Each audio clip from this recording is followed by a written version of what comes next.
కెళ్ళినా నీటి సమస్య, తాగడానికి నీటి సమస్య, దీనికి ఆలోచించే వాళ్ళు ఎవరు లేరు, టైం లేదు ఎవరికి. ఈ రోజు ఎలక్షన్ గెలవగానే నేను పెట్టాను కాబట్టి నెక్స్ట్ ఎలక్షన్ ఎలా గెలవాలి ఇంతే. ఇవన్నీ మారడానికి వ్యవస్థ చేస్తుంది అనుకుంటాం. వ్యవస్థని, రెవెన్యూ వ్యవస్థని కానీ, పోలీస్ వ్యవస్థని కానీ, మిగతా పాలనా వ్యవస్థ అందరినీ నిర్వీర్యం చేస్తున్నారు. నేను యాక్టర్గా ఉన్నా కానీ నేను 2003లో డిసైడ్ అయ్యాను రాజకీయాల్లోకి రావాలి. అప్పటి నుంచి పబ్లిక్ పాలసీ మీద విపరీతంగా చదివాను.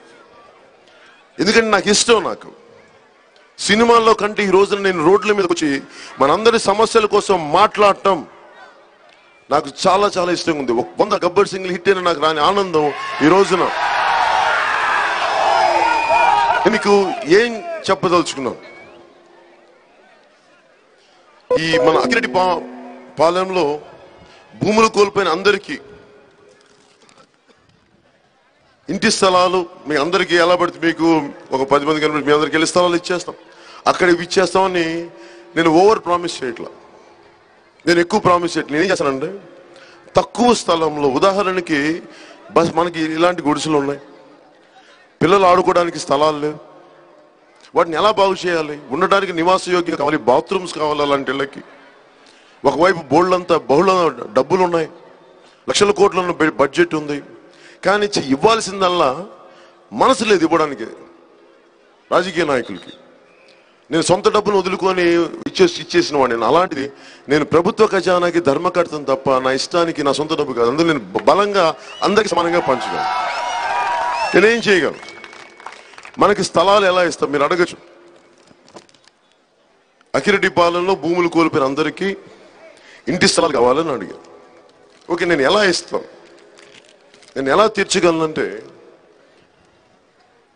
రాను రాను భూములు మనకి హారిజాంటల్గా పెరగదు, వర్టికల్గా పెరుగుతుంది. అందువల్ల మనకి భూమి పెరగదు, ఉన్న భూమిలోనే మనం అందరం ఎట్టిస్తాం. అలాగే మనకి 100 మంది కుటుంబాలు పట్టే చోట ఒక 10 ఎకరాలు ఉండే కంటే కూడా, 2 ఎకరాలు ఉండే కంటే కూడా, ఒక 1000 గజాల్లో, 1400 గజాల్లో ఒక 100 కుటుంబాలు ఉండగలిగే బహుళ అంతస్తులు నిర్మించవచ్చు. దీనికి బోల్డంత బ్యాంక్ లోన్స్ ఉన్నాయి, దీనికి మీరు సొంత ఇల్లు అయిపోతే కొద్ది రోజుల తర్వాత. అలాగే మీ బిడ్డలు బయటికి వెళ్ళి ఆడుకోవడానికి చిన్నపాటి పార్కింగ్ ఉండాలి. ఎంతసేపు చిన్నిళ్ళు, ఇలాంటి స్లమ్స్, ఇలాంటి గుడిసెలు ఎక్కడి నుంచి బయటకు వస్తారు? ఎక్కడ తిరుగుతారు వాళ్ళు? బయటికి వంగి వెళ్ళాలి, కరెంటు ఉండదు, ఒకవైపు ఏమో టెక్నాలజీ పెరుగుతుందంటారు. ఇవన్నీ చేయడానికి కొత్త విధి విధానాలు ఉన్నాయి, చేసే మనకి సంసిద్ధత ఉంది. సో నేను కోరుకుంటుంది ఒక 100 ఎకరాల స్థలం, 10 ఎకరాల స్థలం దొరికితే అక్కడ బహుళంతస్తులు నేర్చి ఒక దాదాపు 5 అంతస్తుల బిల్డింగ్లు నిర్మించి పిల్లలు ఆడుకోవడానికి పార్క్తో పాటు కమ్యూనిటీ హాల్స్, ఆడవాళ్ళకి, యూత్కి వాళ్ళని ఎంటర్టైన్ చేసే క్లబ్బు, యువత ఆడుకోవడానికి, దేహదారుఢ్యం పెంచుకోవడానికి వాళ్ళకి ప్లే గ్రౌండ్స్ కానీ, అలాగే వాళ్ళకి ఉపాధి శిక్షణ. వాళ్ళు ఏదైనా పని చెయ్యాలి అంటే, ఇప్పుడు చాలా మంది అంటూ ఉంటారు పవన్ కళ్యాణ్ చుట్టూ తిరిగి పిల్లలు బైకుల్లో తిరుగుతుంటారంటే వాళ్ళకి సరదాన బైకులు తిరగడానికి. పని లేకపోతే ఏం చేస్తారు? వాళ్ళకి పని కల్పించాలి, ఉపాధి కల్పించాలి. ఉపాధి కల్పించాలంటే ఏం చేయాలి? కమ్యూనిటీ సెంటర్స్ పెట్టాలి, యూత్ సెంటర్స్ పెట్టాలి. అలాగే గంగవరం పోర్టుకి సంబంధించి పొల్యూషన్ వల్ల, కాలుష్యం వల్ల జాతులు అంతరించిపోతుంటే వాళ్ళు ఏం చేస్తారు? అక్కడ ఉన్న మత్స్యకారు యువత వాళ్ళకి ఏం చేయాలి? వాళ్ళకి ఆల్టర్నేట్ ఏం చేయాలి? అలాగే ఒక పెద్ద పోర్టు పెట్టినప్పుడు ఇన్ని వేల మంది బయటకు వచ్చేస్తే వాళ్ళ సహజంగా సముద్రంలోకి వెళ్ళి వేట చేయడం అనేది చాలా వాళ్ళకి పుట్టుకతో వచ్చిన విద్య. అది కాదని చెప్పి నువ్వు వెళ్ళి ఫ్యాక్టరీలో పని చెయ్యంటే ఆ బాడీ బ్రెయిన్ రెండు కుదరదు. అందుకని ఎక్కడైతే మత్స్యకారులు గ్రామాలు ఉన్నాయో వాళ్ళని యాజమాన్యంతో మాట్లాడి వాళ్ళకి ఇవ్వాల్సిన నష్టపరిహారం ఏమైతే ప్రామిస్ చేయించి మాటలు చెప్పి వాళ్ళని ఖాళీ చేయించారు, ఇబ్బంది పెడుతున్నారు, అవన్నీ నేను పూర్తి చేయించే బాధ్యత నేను దిబ్బపాలెం గ్రామస్తులు కానీ, గంగవరం గ్రామస్తులు కానీ అందరికీ నేను మాట ఇస్తున్నాను. ఈ రోజున నేను ఇక్కడి నుంచి ఎందుకు పోటీ చెయ్యాలి అని అనుకున్నానంటే, ఇది అనేక కులాలు, అనేక మతాలు, దేశంలో ఉన్న అనేక మంది కలిసి ఉన్న ఇది ఒక మినీ ఇండియా గాజువాక.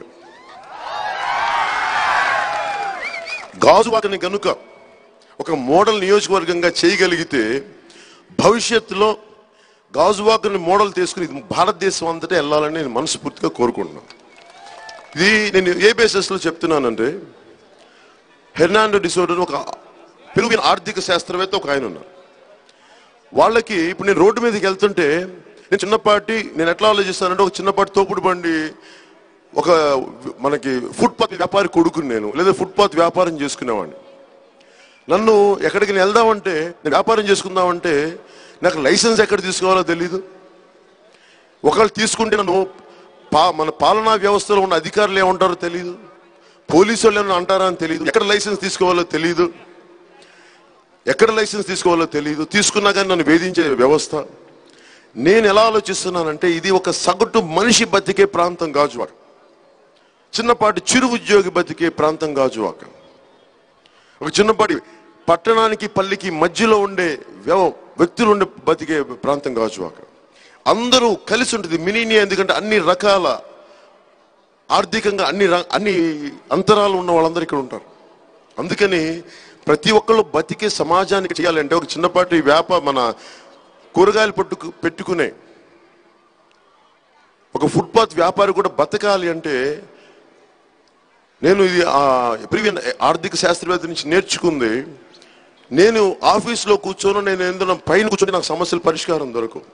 నేను దగ్గరకు వచ్చి ఈ రోజున నేను ఎందుకు మాట్లాడతానంటే, ఉద్దానం సమస్యకు కూడా నేను వెళ్ళి పరిష్కారం ఎందుకు కనుగొలిగానంటే, వెళ్ళి నువ్వు ప్రజలతో మాట్లాడితే వాళ్ళు చెప్తారు నీకు, మాకు ఈ సమస్య, మనం దీన్ని గుర్తించని. మనకున్న పరిచయాలకు, మనకున్న అవకాశాల కోసం మనం ఏం చేస్తాం, ఇక్కడ ఈ లోపం ఉంది, దీన్ని ఇలా కరెక్ట్ చేసి అని చెప్తాం. అందుకే నేను ప్రతి చోటకి వెళ్ళి ఈ మన గాజువాకలో ఏ స్థాయి వ్యక్తులు, ఎన్ని రకాల ఆర్థికంగా అన్ని తరగతులు వారు ఉన్నారు, ఫుట్పాత్ వ్యాపారుల దగ్గర నుంచి పెద్ద వ్యాపారవేత్తల దాకా, సామాన్య గృహిణి నుంచి ఒక చదువుకునే విద్యార్థిని దాకా, ఒక గృహిణి దాకా, అందరికీ విభిన్నమైన సమస్యలు ఉన్నాయి. కొంతమందికి నీటి అనేది పెద్ద సమస్య, కొందరికి నీటి సమస్యలు, ఉపాధి ఉద్యోగ సమస్యలు, కాలుష్య సమస్యలు, ఇవన్నీ మనకు కామన్గా అందరికీ వచ్చాయి. వీటికి నేనేం చేయగలనంటే, ఎమ్మెల్యేగా నేను అక్కడ గెలిపించిన వెంటనే, ఇప్పటికీ నాకు అసహ్యం ఈ మాట మాట్లాడడానికి కూడా, నన్ను కన్వెన్షనల్ లీడర్గా చూడకండి, నన్ను దయచేసి నన్ను ఒక రాజకీయవేత్తగా చూడకండి, ఒక మీ సాటి, మీ ఇంట్లో వాడిగా చూడండి నన్ను. అంటే నేను పని చేయడం తెలిసిన వాడిని, ఇచ్చే వాడిని, నాకు అడగడం తెలియని వాడిని. నాకు ఇష్టం లేదు. కాకపోతే నేను మీకోసం పని చేయాలి కాబట్టి, అంటే మీరు ఏం ఆశిస్తున్నారని చెప్పడానికి, ఉదాహరణకి ప్రతి వార్డుకి, ప్రతి డివిజన్కి, అది ఇది మనకు వార్డు అంటావా డివిజన్ అంటావా, వార్డు, ప్రతి వార్డుకి నేను ఒక 10 నుంచి 12 మంది యువతని నేను ఒక ఎమ్మెల్యే ఆఫీస్ తరపు నుంచి, పార్టీ ప్రెసిడెంట్ ఆఫీస్ తరపు నుంచి ప్రతి వార్డుకి ఉద్యోగులు నేను నియమిస్తాను.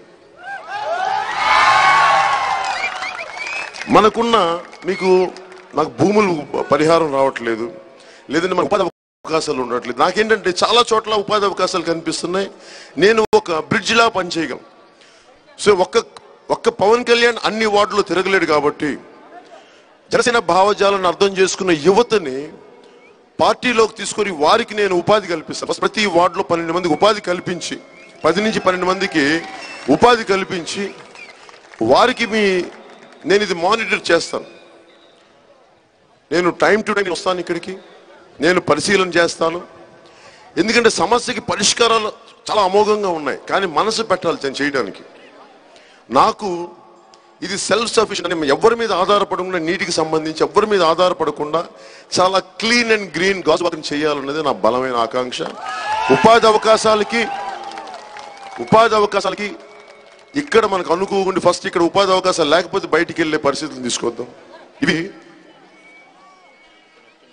ఏంటండి,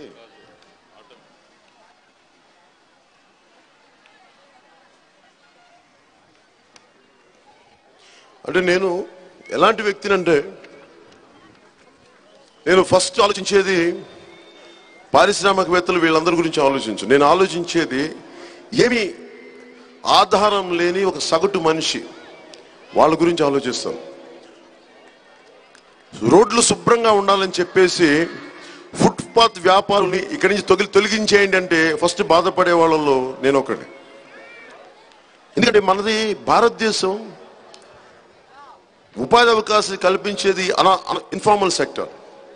అంటే ఎవరికాళ్ళు సొంతంగా పని చేసుకునే ఒక చిన్నపాటి బండ్లు పెట్టుకోవటం, కూరగాయల బండ్లు పెట్టుకోవటం, తోపుడు బండ్లు పెట్టుకోవటం, వీళ్ళందరికీ ఒక నిర్దేశిత స్థలాలు.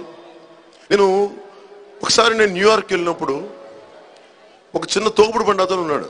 నేను అతను అడిగాను, మన సమస్యలను తెలుసు, ఒకసారి కోర్టులు ఇవి ఖాళీ చేయించేసానంటే అతను అడిగాను, నీకు ఇక్కడ అధికారుల నుంచి వేధింపులు ఉంటాయా అంటే, ఏం వేధింపులు ఉండవు, నేను కార్పొరేషన్కి వెళ్తాను, ఒక $100 ఎంత కడతా సంవత్సరానికి ఒకసారి, మళ్ళీ నన్ను అడిగేవాళ్ళు ఎవరు ఉండరు. అలాంటి పరిస్థితి అక్కడున్న తోపుడు బండ్ల నుంచి ప్రతి ఫుట్పాత్ వ్యాపారికి మిమ్మల్ని ఎవరు వేధించడానికి వేధించని అధికారుల వేధించకుండా ఉండే బలమైన చట్టాన్ని పట్టుకొచ్చి మిమ్మల్ని ఎవరు వేధించకుండా రక్షించుకునే బాధ్యత నేను తీసుకుంటాను. ప్రతి చిన్న చిరు వ్యాపారికి మీకు నిర్దేశిత స్థలాల్లో పెడితే ఒకసారి నేనేంటంటే మీరు డిమాండ్ అండ్ సప్లై, ఎక్కడ మనకి కస్టమర్స్ ఉంటారో అక్కడ మీకు వ్యాపారం ఉంటుంది. దానికోసం ప్రత్యేకమైన సమయాలు కానీ కేటాయించి ట్రాఫిక్ ఇబ్బంది కలగకుండా ఇవన్నీ కూర్చొని చెయ్యాలి. నియోజకవర్గం స్పెసిఫిక్ ఉండాలి. నేను కూర్చోబెట్టి విజయవాడలో కూర్చోనో లేదంటే ఢిల్లీలో కూర్చోనో నా గాజువాక నియోజకవర్గాన్ని అర్థం చేసుకోవడం కష్టం. గాజువాకని అర్థం చేసుకోవాలంటే గాజువాక నియోజకవర్గంలో కూర్చొని ఇక్కడ కూర్చొని, ఎందుకంటే ఇక్కడ నియోజకవర్గం ఉండే సమస్యలు కానీ ఈ సోషల్ మనకి సామాజిక స్థితిగతులు కానీ మళ్ళీ విజయవాడకి వెళ్తే వేరుగా ఉంటాయి. సో ఇక్కడ ఎలా చేయాలనేది ఒక విభిన్నమైన కొత్త యాంగిల్. సో దీన్ని తీసుకుంటూ ప్రతి వార్డుకి 12 మందిని పెట్టి నేను ప్రతి సమస్యని నా దృష్టికి తీసుకొచ్చి నా దృష్టికి వస్తాయన్నీ నేను ప్రతిదీ చేసి పెడతాను. మీకు ఒక రోజు అటో ఇటో లేట్ అవ్వచ్చేమో, కానీ నేను తక్కువ మాట్లాడి మీకు ఎక్కువ చేసి పెట్టే వ్యక్తిని, ఏమి ఆశించకుండా. ఇది ఎందుకు చెప్తున్నానంటే నేను ఏమి ఆశించకుండా వచ్చిన రాజకీయాల్లోకి. ఈ రోజుల్లో ఒక జెండా కడితే నాకేదో ఆశించే వ్యక్తులు. నేను ప్రభుత్వాలు నిలబడటానికి, తెలుగుదేశం ప్రభుత్వం నిలబడటానికి నేను చేసింది ఒక సోషల్ ఎక్స్పెరిమెంట్ చేశాను. ఎప్పుడో మనం పాతకాలంలో వినేవాళ్ళం, ఒక వ్యక్తులు ఏం ఆశించే దేశానికి పనిచేసే వాళ్ళు ఉన్నారని వినేవాళ్ళం.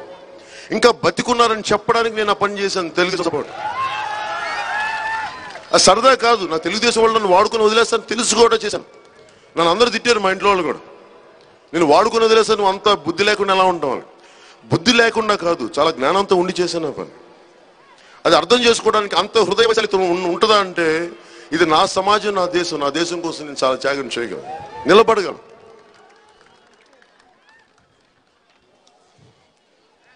అలాగే గాజువాక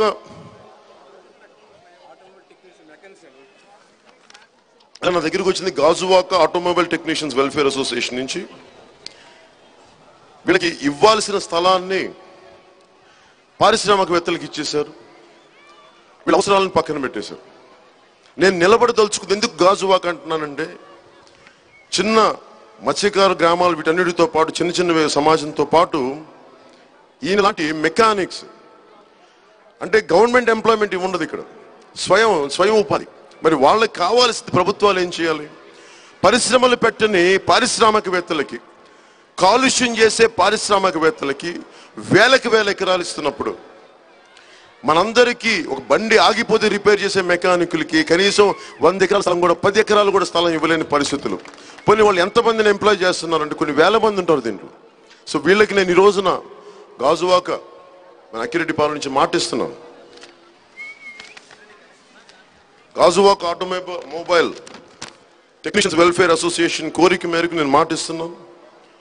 కోడూరులో ఉన్న స్థలంలో 120 ఎకరాల విస్తీర్ణంలో మీకోసం స్పెషల్ ఆటోమొబైల్ హబ్ని 500 కోట్ల రూపాయల పెట్టుబడితో భారీ వాహనాలు, కార్లు, లారీలు, క్రేన్లు, జేసీబీ లాంటి వాహనాలని రిపేర్ చేసుకోవడానికి అనుకువగా, బాడీ బిల్డింగ్ వర్క్స్ ని చేసుకోవడానికి అడ్వాన్స్డ్ అధునాతన సాంకేతిక టెక్నాలజీతో కూడిన ఆటోమొబైల్ హబ్ ని మీకోసం ఏర్పాటు చేస్తాం.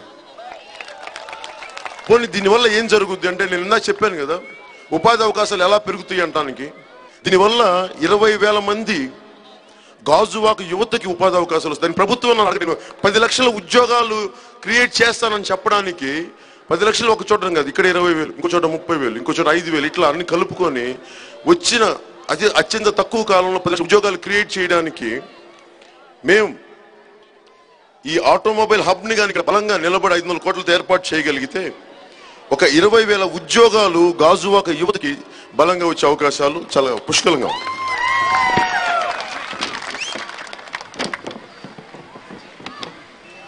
దీనివల్ల చిన్న పరిశ్రమల అభివృద్ధికి ప్రత్యక్షంగా పరోక్షంగా అనేక మందికి ఉపాధి అవకాశాలు, అలాగే ముఖ్యంగా మీ కుటుంబాలకు సంబంధించి మీకు ఒక వెల్ఫేర్, మీకు కమ్యూనిటీ హాల్స్ కానీ, మీ బిడ్డలు చదువుకోవడానికి ప్రత్యేకమైన స్కూల్స్ కానీ, మీరు ఉండటానికి గృహ సముదాయాలు కల్పించే బాధ్యత